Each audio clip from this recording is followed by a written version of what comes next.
They met when they were just children, running barefoot through the dusty roads of a quiet little town where everyone knew everyone else.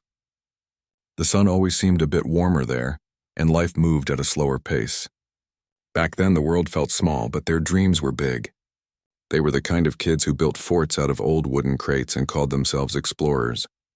Their houses stood side by side, separated only by a narrow fence that both of them ignored. Every morning one would climb over with half-eaten toast in his hand, calling out before his feet even touched the ground. They went to school together, walked home together, and spent evenings sitting on the same porch steps watching the stars come out. They had little, but somehow that made everything more special. When one got a new toy, it became theirs to share. When one got in trouble, the other stood beside him, taking the blame too. Teachers called them the twins who weren't born together. Years passed, and childhood slowly turned into something more serious. They were growing up, and so was the world around them. Their small town was changing, factories opening, new people moving in, old ones moving away. Yet no matter how busy things became, their friendship stayed simple. They understood each other in ways no one else could. One was quiet, more thoughtful, the kind who liked to fix things and listen. The other was louder, full of ideas, never afraid to speak his mind. They balanced each other perfectly. Together, they dreamed of leaving the town someday, maybe starting something of their own, something that would make their families proud. But dreams can be tricky things. Sometimes they pull people together, and sometimes they pull them apart. After finishing school, one of them got a chance to study in the city. It was a rare opportunity, the kind that could change a person's life. His friend was proud but also felt a strange emptiness. He stayed behind to help his parents, who were struggling to keep their small shop running. He told himself it was only for a little while, that one day he too would leave and chase his dreams. But life had other plans. The first few months apart were hard. They wrote letters, long ones filled with stories about city life and old memories from home. They promised nothing would change between them. And for a while it didn't. Years went by, and the boy from the city came home less often. When he did, he was different, not in a bad way, just older, more serious. He wore nice clothes, spoke with confidence, and always seemed to have somewhere important to be. His old friends still greeted him the same way, but deep down he noticed the distance growing.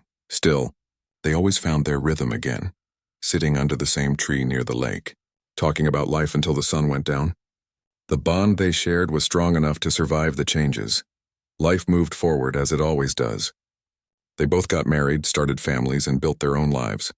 One had a small home and a steady job at the local repair shop. The other lived in the city with a good career, visiting whenever he could. Their children played together, their wives got along, and every holiday brought them all back to the same place where it had all begun. But even in those happy moments, there were small things, tiny hesitations, glances that lasted a second too long, words almost spoken but quickly swallowed. The friend from the city sometimes went quiet when certain topics came up, his eyes drifting away as if chasing an old memory he couldn't quite catch. The other noticed but never pushed. He believed that everyone carried something inside, something they weren't ready to share. He trusted his friend, and that was enough. Time kept moving, as time always does. Their children grew up and moved away. The little town grew quieter again, just like it had been when they were young. Only now, instead of running down the roads, they walked slowly side by side, talking about aches and medicines instead of dreams and adventures. Sometimes they laughed about how life had turned out. "Remember when we thought we'd see the world?" one would say, chuckling. Turns out the world saw us instead. They still had each other, and that felt like enough. But deep inside, one of them carried a truth he could never bring himself to say. It had started as something small, a decision made long ago, something he thought was for the best. At the time, he told himself it was better not to say anything. That silence was kinder than honesty. But as the years went on, the secret grew heavier. Every time he looked at his friend, the guilt pressed a little harder on his heart. There were nights when he would lie awake, staring at the ceiling, thinking about how different life might have been if he had spoken up all those years ago. He had almost told him once, years earlier, when they sat together by the lake, the same spot where they used to fish as kids. But when he looked at his friend's face, so full of trust and warmth, he couldn't do it. The words stuck in his throat, and instead he smiled and changed the subject. He told himself it didn't matter anymore. They were old now. The past was the past. But the thing about the truth is that it doesn't fade with time. It waits. Then one day, something happened that made the guilt impossible to ignore. It was a family gathering, one of those rare moments when everyone was together again. Laughter filled the room, stories from the past came alive, and for a while everything felt perfect. But someone mentioned something, an old event, a piece of history, and the words hit him like a stone to the chest. The conversation moved on, but he couldn't. He excused himself, stepping outside into the cool night air, his heart pounding. That old memory, the one he had tried to bury for decades, came rushing back in painful detail. He realized then that his secret wasn't gone. It had only been hiding, waiting for him to face it. When his friend came outside and asked if he was okay, he forced a smile and said he was just tired. But deep down he knew the time was coming. He couldn't carry the truth much longer. That night, after everyone went home, he sat at his desk and began to write. The paper stayed blank for a long time. His hands trembled as he tried to find the right words. How do you tell someone that your silence changed their life? How do you admit that the person who trusted you most had no idea what you were hiding? He didn't finish the letter that night. He folded it unfinished and placed it in the drawer. But from that day on, something in him changed. He became quieter, more thoughtful, as if he was living with one foot in the past. His friend noticed but said nothing. He just stayed by his side like he always had. They still shared tea in the mornings, still talked about old times. But now there was something unspoken between them, something neither dared to touch. It was love. Loyalty and regret all tangled together. Neither of them knew that the truth, whatever it was, would soon come out. And when it did, it would change the way they both remembered their 6 decades of friendship. Because sometimes the hardest part of love isn't losing someone. It's realizing that the person you trusted most was carrying a secret that could break your heart. The next few years passed quietly, with both men settling deeper into their routines. The one who had stayed in the town still ran the small repair shop. People trusted him. He was known for fixing things others thought were beyond repair. The other, who lived in the city, visited whenever he could. Even though time had aged them both, their friendship looked as strong as ever from the outside. They still met at the same cafe when he came to visit. The place had changed over the years, with brighter lights and newer chairs, but the window seat they loved was still there. That's where they sat, laughing like 2 boys again. Yet behind the laughter there was something else, something quiet and uneasy. The man from the city had begun to carry a tiredness in his eyes. No one else noticed it, but his old friend did. Sometimes he would stare out the window for long stretches, lost in thought, like he was looking for something far away. He often changed the subject when certain memories came up. Still, every visit felt like a reminder of the old days.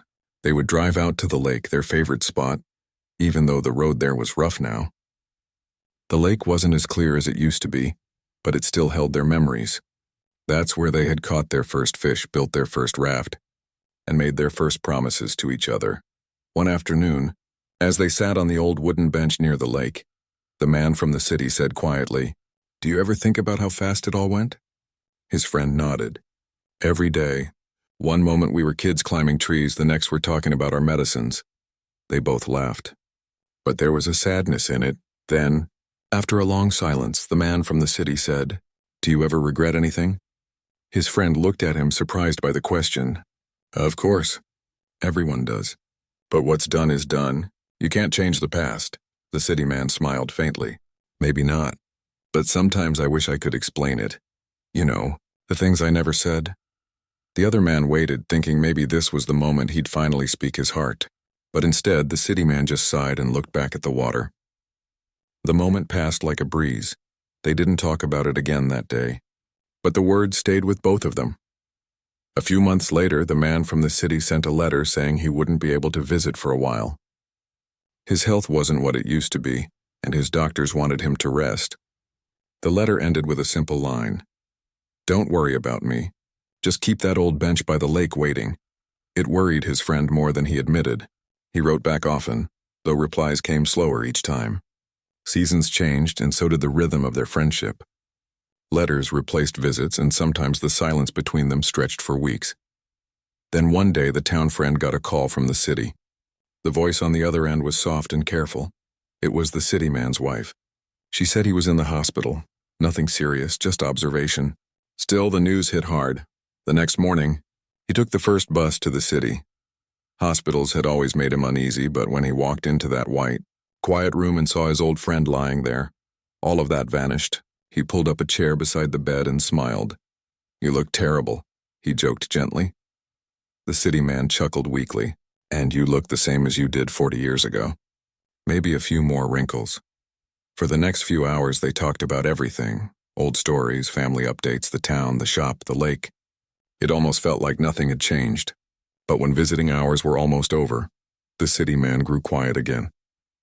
"Can I ask you something?" he said suddenly. "Of course. If you found out something I did years ago, something I never told you, would it change how you see me?" The question came out so softly that it almost didn't sound real. His friend looked confused. "What are you talking about?" The man in the bed hesitated, his eyes filling with conflict. Then he forced a smile and said, "Forget it. I'm just being dramatic." The silence that followed was long. Eventually his friend stood up and said, "You've never been dramatic a day in your life. Whatever it is, you can tell me." But he didn't. He just reached out, patted his friend's hand and whispered, "Not yet." The next morning, the city man was discharged and life went on, but something had shifted between them. The man from the town returned home unsettled. He couldn't stop thinking about what his friend had said. What was he hiding? What truth was so heavy that it stayed buried for decades? Weeks passed and another letter arrived. This time it was shorter, just a few lines. It said he was feeling better but needed to spend some time sorting through old things. It ended with the same phrase, "Don't worry about me." But he did worry. He thought about visiting again, but the shop kept him busy. Customers came in with broken tools, old radios, and clocks that no longer ticked. He fixed everything with his steady hands, but his mind wasn't there. Every time he saw a photograph of the two of them on the shelf behind the counter, he felt that same question return. One evening, he decided to clean his workshop. He opened an old drawer he hadn't touched in years and found a box filled with old letters, some from their younger days, yellowed and folded neatly. He sat down and started reading them one by one. They were full of laughter, hope, and dreams. But near the bottom of the stack he found something strange, a letter he didn't remember receiving. It wasn't sealed, and the handwriting looked older, shakier. It wasn't signed, but he knew who it was from. It wasn't a full letter, just a few lines that stopped halfway through a sentence. "There's something I should have told you long ago. I thought keeping it from you would protect you, but now I see it only protected me." The rest of the page was blank. He stared at the words for a long time, feeling a chill run through him. What could it mean? What was he trying to protect him from? He folded the paper carefully and placed it back in the drawer, unsure what to do next. Part of him wanted to call immediately. Another part feared what he might hear. A few days later, he received another letter, this one written in the careful, gentle tone he knew too well. It was a simple note saying that his friend planned to visit soon, one last trip to the town before he couldn't travel anymore. That visit would be the one that changed everything. When the day finally came, the town felt different. The sky was gray and a soft wind moved through the empty streets. He waited by the old gate as the car pulled up. When his friend stepped out, he looked frail, smaller somehow, but his eyes still carried that familiar warmth. They didn't say much at first. They just hugged, a long, silent hug that said everything words couldn't. Later that evening, they sat together on the porch, watching the sky turn from gold to deep blue. The city man took a deep breath as if gathering courage. "There's something I need to tell you," he said quietly. His friend turned to him, heart beating faster. "Then tell me." But once again the moment slipped away. The city man's eyes grew glassy and he whispered, "Not tonight, tomorrow." Tomorrow never came easily for them. It always seemed to hold things they weren't ready to face. That night, as the two old friends sat side by side, the unspoken truth hung between them, heavy, invisible, waiting. And though neither said it out loud, both knew that tomorrow might finally be the day when the past could no longer stay buried. The morning after that long evening came with the sound of soft rain tapping against the windows. The sky was pale gray and the world outside seemed still. The man from the city woke early, coughing softly, his body weak but his mind restless. The other man, his lifelong friend, was already up, making tea in the kitchen the way he always did. 2 cups, one with extra sugar. When the city man walked in, wrapped in a shawl, his friend smiled and said, "Morning. I didn't think you'd be up this early." He gave a faint smile. "Couldn't sleep. My mind's been busy." They sat quietly for a while, the sound of rain filling the silence between them. It was the kind of silence that wasn't uncomfortable. It carried years of understanding. After a few minutes, the city man reached into his coat pocket and pulled out a small envelope. It was old and creased at the corners. He placed it on the table and looked at it for a long moment before sliding it across. "What's that?" his friend asked. "It's something I should have given you a long time ago," he said softly. His friend frowned, confused, but before he could open it, the city man stopped him. "Not now. I just want you to have it. Read it when I'm gone." The words "when I'm gone" hit hard. He didn't like hearing them. "Don't say that," he muttered. "You're not going anywhere." The city man gave a weak smile. "We both know time doesn't listen to us anymore." The rest of the day went by slowly. They stayed indoors talking about the old days again. Stories about their school mischief, their first fights, and the moments that had shaped their lives. They laughed, but every laugh carried a little sadness. It felt like they both knew this visit was different. By evening, the rain stopped, and they decided to walk to the lake. The road was muddy, and their steps were slow, but neither cared. The lake looked just as it always had, quiet, calm, and endless. They sat down on the same bench that had been there since they were boys. The city man took a deep breath. This place never changed. No matter what happened, it always looked the same. His friend nodded. "That's why we keep coming back. It remembers us when everyone else forgets." They sat there for a long while, watching the ripples move across the water. The air smelled of wet earth and pine. At one point, the city man whispered, "There's something I need to tell you before I leave." His friend turned to him. "Then tell me." He looked down at his hands, struggling to find the words. "It's about something that happened years ago, before I left for the city." The tone in his voice changed. It wasn't the same quiet tone he used when he was joking or reminiscing. It was heavier, slower, like every word hurt. "I made a choice back then," he continued. "One I thought was right at the time. But I realize now it changed more than I understood." His friend didn't interrupt. He just waited, heart beating faster, sensing that this was the secret that had been buried all these years. But just as the city man began to speak again, a strong gust of wind blew across the lake, scattering dry leaves around them. He stopped, coughing hard, struggling to catch his breath. His friend quickly helped him up and guided him back home, the conversation left hanging in the air. That night, the city man's condition worsened. The coughing wouldn't stop and he looked pale and tired. The local doctor came and said it was best he rest. His friend stayed by his side, refusing to leave the room. Late into the night, when the house had gone quiet, the city man whispered, "Promise me something." "Anything," his friend said. "When I'm gone, read that letter. And when you do, don't hate me." His friend stared at him, shaken. "Why would I ever hate you?" He didn't answer. He just closed his eyes, a tear escaping down his cheek. Days passed slowly after that. The city man's health seemed to improve slightly, enough for him to smile again and walk around a little. They had breakfast together, talked about their families, and even visited a few old neighbors. But the weight of the unspoken truth never left the air. Every time his friend saw that envelope sitting on the table, he wondered what it contained. He wanted to open it, but the promise he made held him back. He told himself there would be time later, that his friend would tell him himself when he was ready.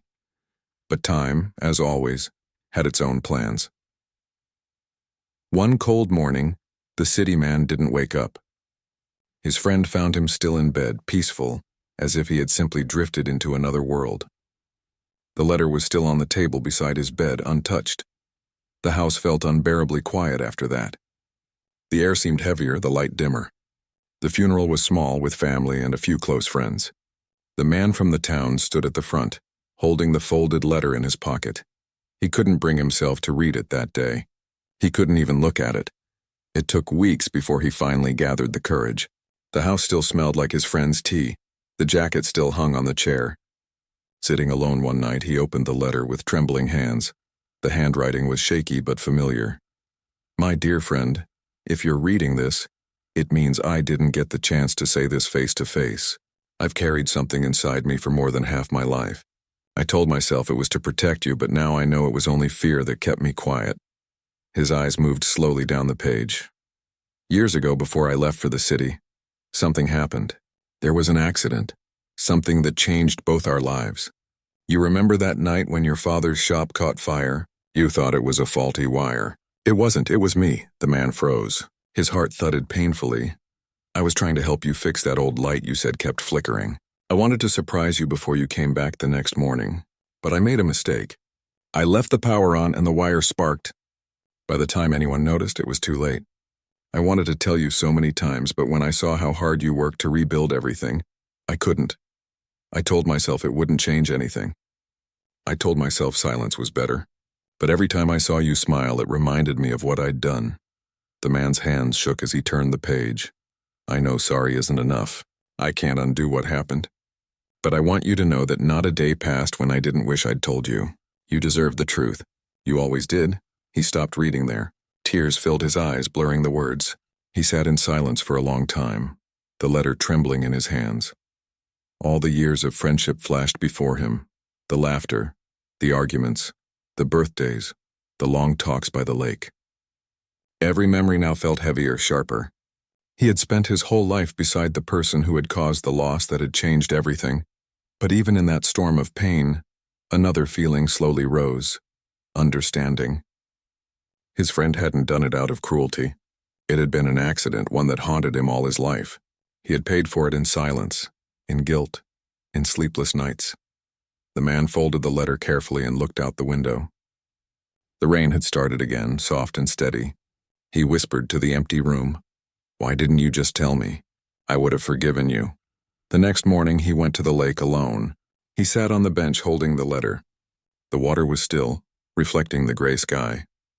After a long silence, he said quietly, "You should have told me, but I understand." He let the letter rest in his lap and closed his eyes. The air felt colder, but his heart felt lighter. The truth hurt, but it also freed him. He knew the story wasn't over yet. There were still memories to face, people to tell, and peace to find. But for the first time in years, he felt ready, because even though the truth had broken something inside him, it had also shown him the depth of their bond. A bond strong enough to survive 6 decades and even one devastating secret. The days that followed felt heavy. Every morning he woke up with that letter beside his bed, the words echoing in his head. The shop felt emptier than before. Even the ticking of the old wall clock sounded different, slower somehow. He tried to go back to his usual routine, fixing broken radios, mending watches, but he couldn't focus. Every sound reminded him of the fire from all those years ago. The fire that had taken his father's shop and nearly taken everything else too. He had always believed that the fire was an accident. One of those random things life throws at you. It had hurt, yes, but time had softened the memory. Now knowing that it wasn't just fate, but a mistake made by the person he trusted most, the memory burned fresh again. But as much as the truth hurt, he couldn't find anger in his heart. He wanted to, but the face that came to mind wasn't the face of a stranger who had done him wrong. It was the face of the friend who had stood beside him through every stage of life. He sat at the table one evening, holding the letter once more, reading it again and again. The words blurred as his eyes filled with tears. He whispered to himself, "Why didn't you just tell me?" He knew why, though. He could feel it in every line of the letter, the guilt, the shame, the fear of losing something too precious. His friend had spent a lifetime carrying that weight alone, choosing silence to protect the bond they had. And in a strange way, that made the pain even deeper. After a long night of thinking, he made a decision. He folded the letter carefully and placed it in a small box along with a few old photographs of them together, laughing, fishing, fixing their bicycles as boys. Then he locked the box and said quietly, "You didn't get to finish your story, but I will." The next morning he walked to the lake, the one place that had always been theirs. The air was cool, the sun just rising over the water. He sat on their old bench, the same one where so many of their memories lived. He spoke softly as if his friend were sitting beside him. "I read your letter," he said. "I know the truth now. It hurt, I won't lie. But you were right, it doesn't change what we were. It doesn't change all those years." You should have told me, but I understand why you didn't. Maybe I would have done the same. He paused, watching the gentle ripples on the lake. You carried that alone for so long. I wish you hadn't. You didn't need to suffer like that. You already paid for your mistake 1,000 times over. For a moment, the breeze shifted, brushing against his face, and he felt a strange peace. It was as if his friend was there, listening. He stayed there for hours, thinking about everything they'd been through. The laughter, the losses, the long talks. A friendship like theirs didn't break easily. Even a secret like this couldn't erase it. It only made it more human. That night, he slept better than he had in weeks. For the first time, the dream of the fire didn't haunt him. Instead, he dreamed of two boys standing by the river, smiling, their arms slung around each other's shoulders, the world wide open before them. Over the next few weeks, he began to find small ways to honor his friend's memory. He cleaned up the old bench by the lake, painting it fresh and fixing its wobbly leg. He repaired the fence between their houses, the one they used to climb over as kids. He even reopened the small back room in his shop, the one he'd kept closed since the fire. One afternoon, while cleaning that room, he found an old metal box half buried under a stack of dusty tools. Inside it were little things his friend had left behind years ago: a notebook, a few tools, and a photograph of them both as young men, covered in dirt after fixing their first motorbike together. On the back of the photo, in faded ink, were the words, "Some things are worth holding on to forever." He smiled through tears, whispering, "You were right." After that day, something in him began to change. The sadness was still there, but it wasn't as heavy. It became part of him, like a scar that didn't hurt anymore but still told a story. He began to talk about his friend more, telling his grandchildren stories about the adventures they had as boys. He never mentioned the secret. That was something he chose to keep between them. But one evening, his grandson, a curious boy with bright eyes, asked, "Grandpa, how come you always talk about him like he's still here?" He smiled and said, "Because in some ways he is. When someone's been part of your life for that long, they never really leave. They live in the stories, in the things they taught you, in the memories that refuse to fade." The boy nodded, though he didn't fully understand. But the old man knew that someday he would. Weeks later, he decided to visit the city to meet his friend's family. It wasn't easy for him. He hadn't traveled much in years, but he felt he needed to. When he arrived, they welcomed him warmly. His friend's wife and grown children were there, their eyes filled with both sadness and affection. They shared stories for hours. Laughter filled the room, and it felt good. Then, as the night went on, his friend's daughter said something that took him by surprise. "Father used to mention you all the time," she said. "He said you were the best man he ever knew. He always said he didn't deserve your friendship." The old man's throat tightened. "He said that?" She nodded. "He said you were the one person who saw the good in him even when he couldn't see it himself." He couldn't hold back the tears. He realized then that his friend had lived with regret, yes, but also with love. And even though he never spoke the truth out loud, he had tried to make up for it in every way he could. Before leaving, the old man visited the small garden where his friend's ashes had been placed. The evening light was golden, the air still. He knelt beside the stone and placed the photograph from the metal box in front of it. "You carried the truth too long," he said quietly, "but I'm letting it rest now. I forgive you. I hope you've forgiven yourself." He stayed there until the sun began to set, the sky painted in shades of orange and pink. The light reflected softly off the stone, and for a brief moment, it looked like his friend's smile was there again, gentle, peaceful, free.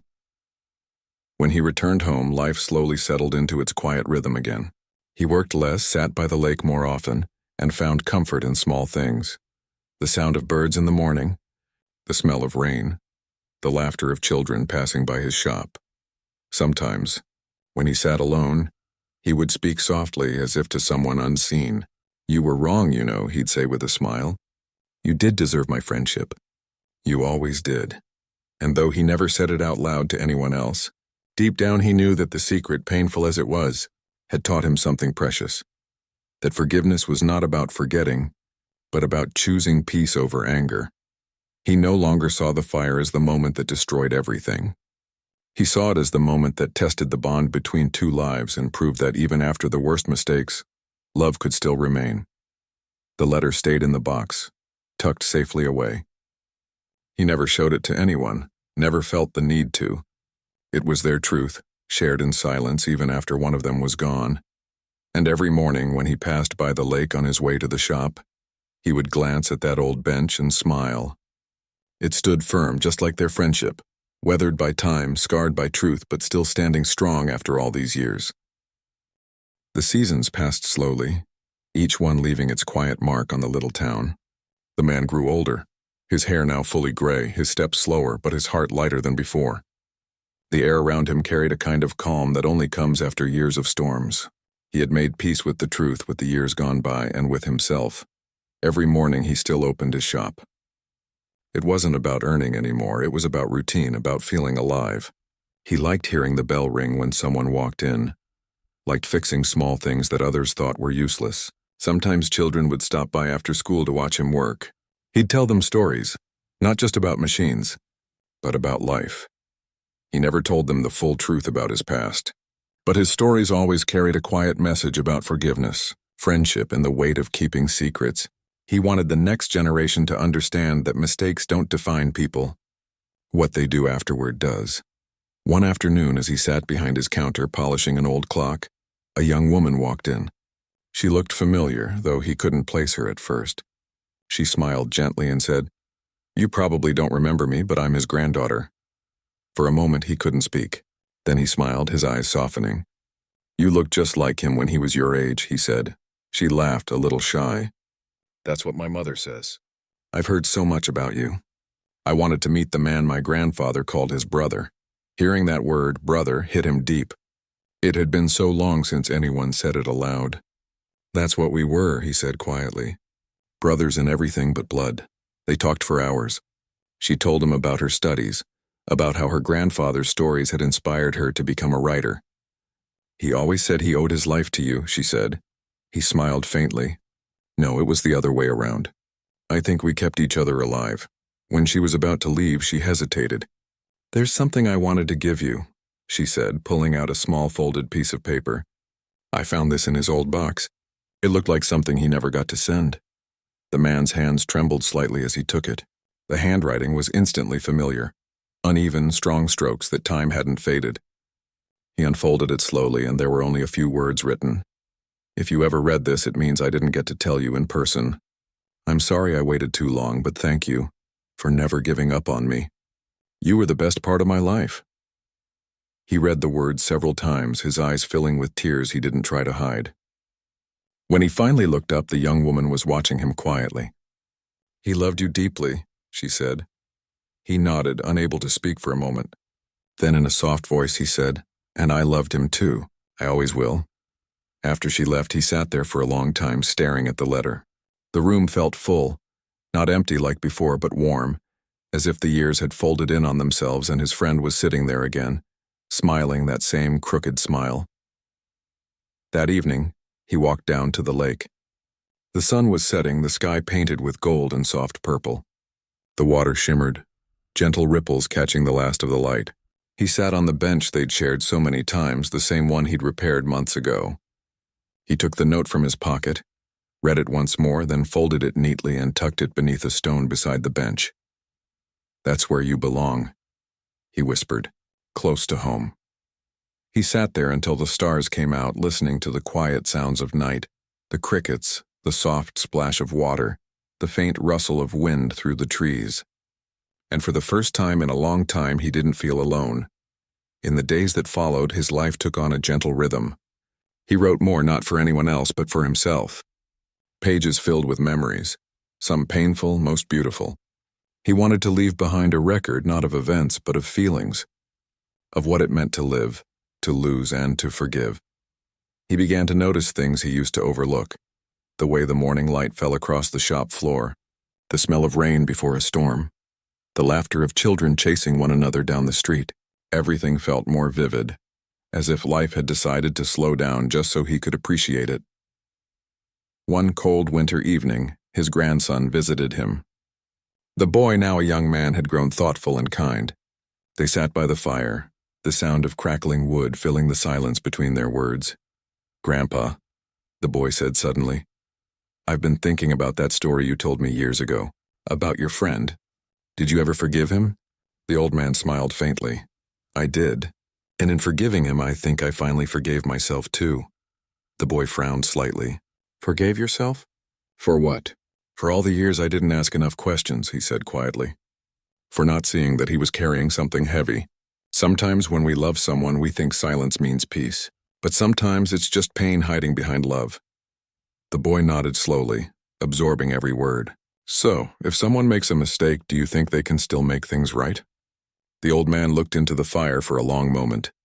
Yes, he said finally, but only if they face it and if someone gives them the chance to.